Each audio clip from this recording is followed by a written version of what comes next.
we're going to be doing something new here on the YouTube channel. It's just myself that's going to be doing this series. But what it's going to be called is the Whitetail Check-In. And the reason I want to do this is to show that there is something to do 52 weeks a year to up your game in the whitetail woods. Hopefully this inspires you guys, and I think it will bring some fun discussion to see what some other people are doing. That's what I'm going to do tonight. This Whitetail Check-In is going to be something short and straight to the point. So, first thing I need to change is my shooting or archery setup. I've been using a bow that was made in 2003. It doesn't exactly fit me, but I've made it work the past 5 to 7 years. But it's time for a change. I messed up on probably the biggest buck of my life up to this point. Didn't have a solid anchor, bow twisted in my hand, just a bunch of bad things happened. So I gotta get something that fits me, something that's comfortable in the hand, something that is comfortable when I'm draw back, something that has a solid anchor point. So that is something I am gonna change coming into this year.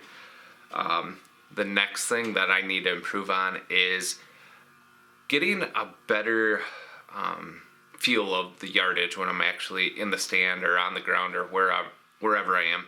And I think it's something simple, because the first thing I do is range all the trees. I think everybody does that in the whitetail world, but I think throughout the hunt I gotta keep on range, and just to keep all my trees that I mark yardages on fresh. So that's a change that I'm gonna make this year, because on that one big buck I got trees and yardages mixed up, and it was just a bad scenario, even with the deer being within 14 yards of my stand. So number 2, my second failure is scout. The month before the season, I really got to improve my scouting game. I want to do more glassing of bean fields, more glassing of bedding areas if I can do so from a long range. Just overall glassing. I didn't even do that hardly at all last year. Next thing I'm going to do next year a lot more is shining. Since I had an Iowa tag this past year, I really didn't shine much, but here in Wisconsin, I really want to up my game to find some of the top tier animals across the southern 2/3 of the state. And my range to hunt's probably bigger than most guys. Anywhere within 2.5 hours of where I live is kind of where I target animals at. So just my range is going to be much bigger, and I'm going to try to find, the top tier animals across my area this year. I'm kind of getting past shooting, 120, 130 inch bucks. I want to up the ante a little bit. So that's just my personal goal. No one has to do that, but it's just something for me. Another thing I need to improve on is trail camera placements for actually in-season usage.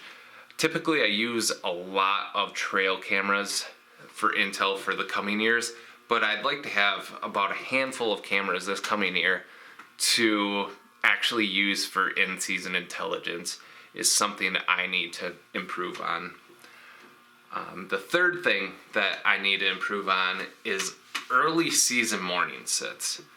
I do not have a lot of early season stand locations where I can come in from rivers, come in from roads, and catch them coming back from ag to bedding. I have a lot of stands that are PM setups, but I gotta find a lot more morning setups. It'll just increase my opportunity. I know a lot of guys say don't hunt mornings in early seasons, but just as I kind of still hunt / scout during the day, and I see a lot of good movement early in the morning, like right at that first half hour of daylight or so. So I got to start capitalizing on those opportunities. All right, those were all my failures. So we got to improve on shooting. The month before season, improve my scouting, and have more morning stand locations for early season. All right, and here's my successes from this 2021 season. Postseason Scouting. I think that went a long way for me this year.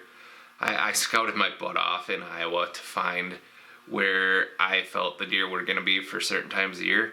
And I mean, the deer were located where I thought they would be at certain times of year. So just based off the reading terrain, vegetation, browse, all that stuff, I was able to hone on and understand when the deer would be in there based off my postseason scout. So I felt really good about that. That tends to be one of my strengths. The next thing I thought I did a really nice job this year was in-season scouting. Instead of settling for spots, if I wasn't seeing the bucks I wanted to, say if I was seeing a bunch of 2, 3-year-olds, does, I was moving on from those spots. I was trying to find the kingpins, and it ended up leading to me having a bunch of really good encounters in this one area. So kind of what I did is I identified a soft edge, had 5 or 6 different habitat types within 150 yards of each other. Ended up going towards that bedding area, found a bunch of rubs on the exterior, actually pushed in that bedding area a little bit more as I was scouting. Yes, I am very aggressive with the way I hunt, and ended up bumping 3 shooter bucks out of that bedding area, so I knew I found them.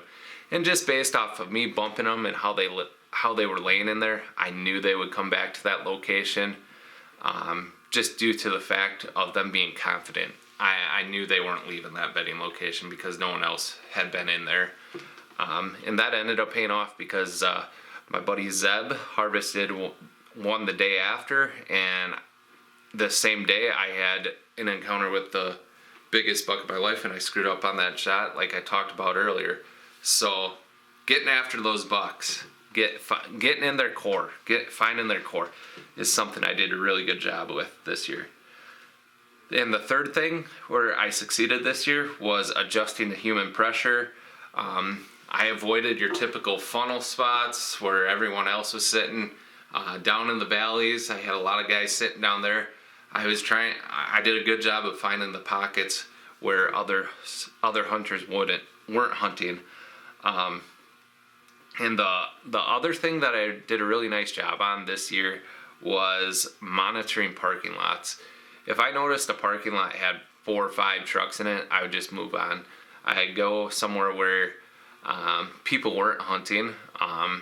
Some of these spots that I had some success in was not necessarily, the parking lots weren't necessarily empty, but finding parking lots where there wasn't hunters. Because the parking lot that I was monitoring, I noticed a lot of people trout fishing.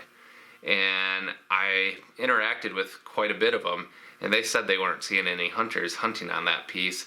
So I, ended up hunting it myself, and besides myself and Zeb, there was no one else hunting that because I think other hunters, since they thought it was being pounded by trout fishermen, that they didn't think there'd be deer there, and there ended up being deer there. So I think getting out of my comfort zone and talking to people I probably wouldn't typically talk to went a long way this season because it helped me get on bucks. So yeah, that's my successes and failures. So looking to improve on those failures, and it's always fun to look back on the successes too. So hopefully you guys are inspired by this and look at your own whitetail repertoire or whitetail world and make some adjustments. And like I said, we're going to keep this short and sweet. Yeah, let's keep the discussion going. If you guys have any comments, put them below. Thanks for watching.